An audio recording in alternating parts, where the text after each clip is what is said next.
Sinalakay ng mga otoridad ang isang bodega umano ng mga kinarnap na sasakyan sa liblib na lugar sa barangay Matang Tubig, Baliwag, Bulacan nitong Sabado. Nilusob ng kapulisan ang bahay ni Mark Joseph Reyes sa bisa ng isang search warrant. Ito umano ang leader ng tinaguriang Mark Joseph Carnapping Group. Sa likod bahay na ito ng mga Reyes nakaimbak ang mga kinarnap na sasakyan.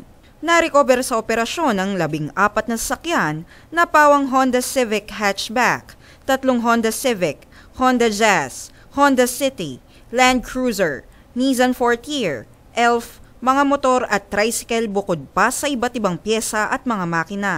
Ang ilan sa mga sasakyan ay sinisimulan ng katayin.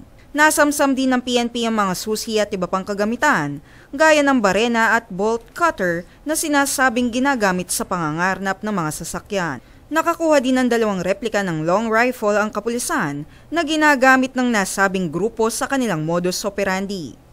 Dadalhin sa kampo krame ang mga na-recover na sasakyan para sa kaukulang investigasyon.